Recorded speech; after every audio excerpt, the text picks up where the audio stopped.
So when we're talking about most crossovers, most TV shows do a pretty good job of bringing two shows into one.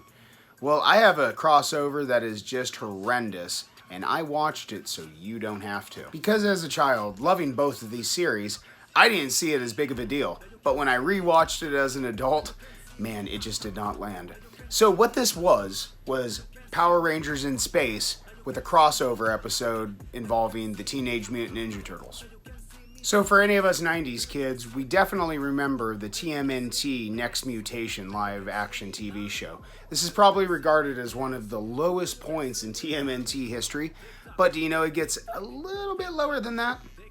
Yeah, so they did a crossover episode with Power Rangers in Space.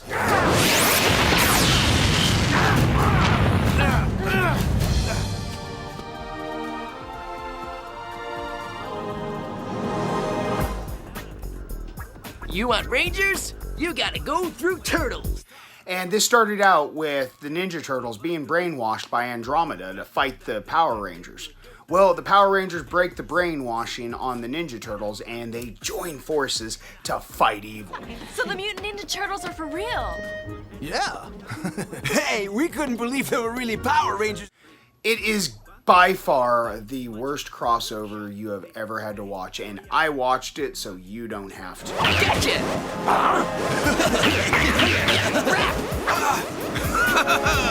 Mikey, fastball! He scores! Wow! Venus!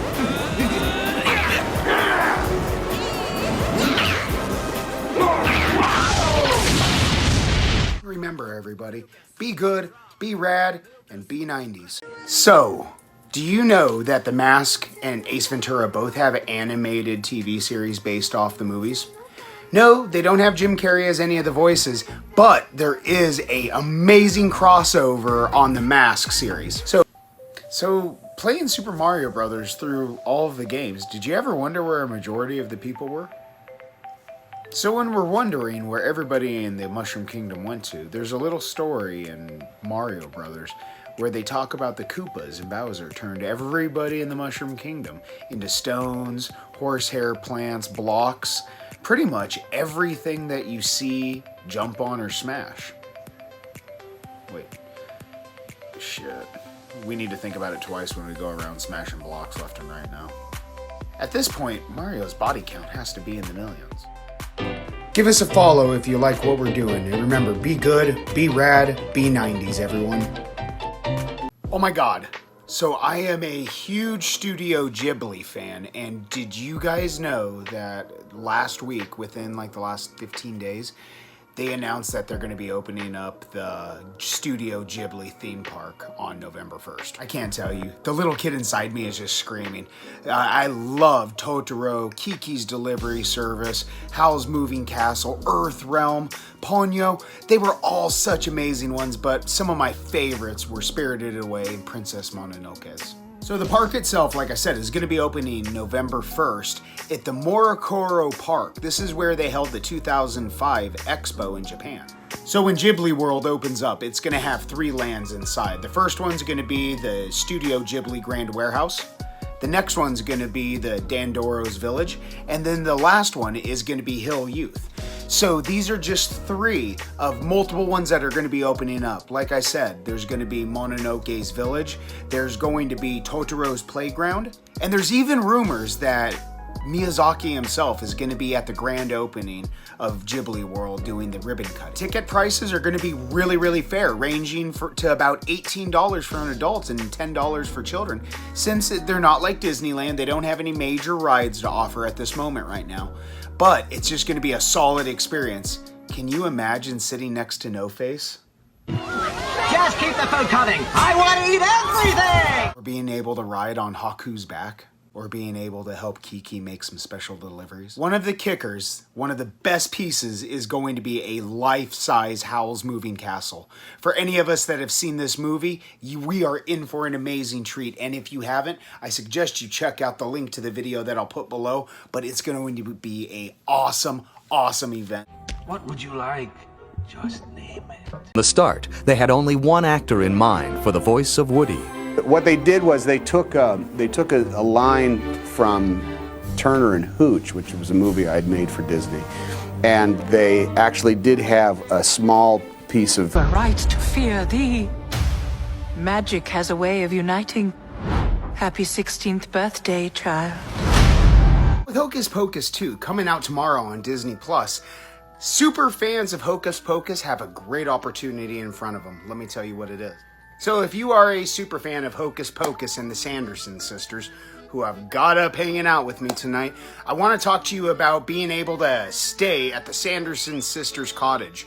Well, they will be offering a special opportunity starting October 12th for 2 people to spend a evening at the Sanderson sisters cottage in Danvers, Massachusetts. So it's all a bunch of Hocus Pocus at the Sanderson sisters cottage, where for the first time ever, superfans can run amok and cast some spells of their own. Another glorious morning. Makes me sick. So the special is going to be put on by Airbnb, where 2 special guests will be picked under the All Halloween Eve section of Airbnb. For $31, they'll be able to spend a night recreating some awesome moments at Sanderson Sister Cottage. So this awesome opportunity is being put together by the actress Kathy Najimy that played Mary Sanderson in Hocus Pocus original. This is all in conjunction with Hocus Pocus 2 coming out tomorrow, Friday, on Disney+.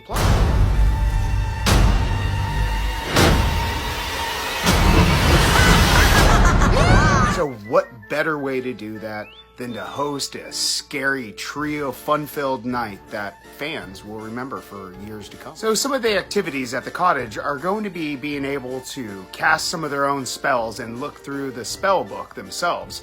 So don't be surprised if anybody in the group ends up turning into a cat. And also be able to watch a private screening of Hocus Pocus 2 with Kathy Najimy and just have some fun running amok, causing some shenanigans.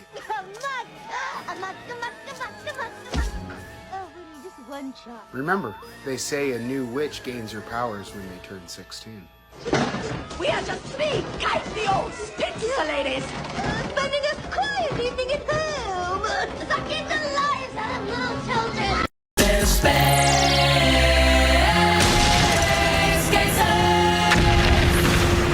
What I really enjoyed was Nickelodeon Space Cases. So a lot of the props in here, funny thing, were taken from Are You Afraid of the Dark, another one of my favorite shows. But pretty much the premise for Space Cases is take Star Trek Voyager, but with children. It pretty much has to do with a bunch of misfit children that get stranded far away from home. So almost take an idea of Star Trek Voyager meets Lost in Space and boop, smash them together. In a school in outer space, there was a class of misfit kids from all around the place.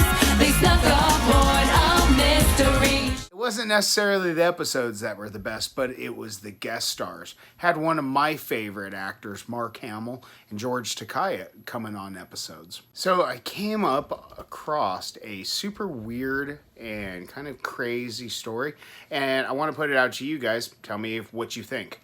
So this has to do with Jackie Chan filming a movie called Nosebleed. As we know, Jackie Chan likes to perform his own stunts, so this is where things take a little turn for the dark side. So in the movie Nosebleed, Jackie Chan played a window washer that worked for the World Trade Center. Well, the filming for Nosebleed would have started on 9/11 of 2001, and the first day of shooting would have had Jackie hanging outside the window filming a scene for Nosebleed while the planes hit.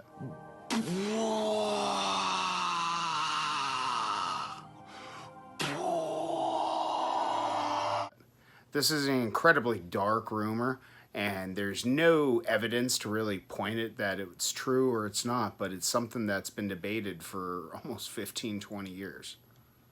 They just started forming a pattern, this weird glow-in-the-dark pattern that linked together our entire relationship. And for the first time, everything seemed clear to me, like one logical progression. It felt like you and I were the greatest plan ever made, and I had nothing to do with it.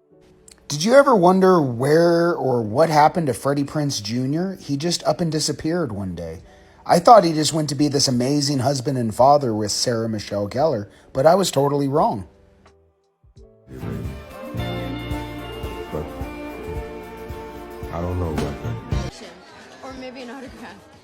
No, that's okay.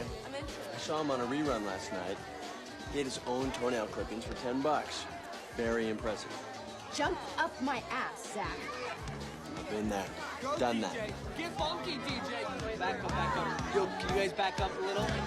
Speaking of ass jumping. Back up. Isn't that So, if you totally guessed that Freddie Prinze Jr. was joining the WWE as a lead creative writer, then you totally nailed it. Freddie Prinze worked for WWE from 2009 to 2012 as a lead creative writer where he had massive pull.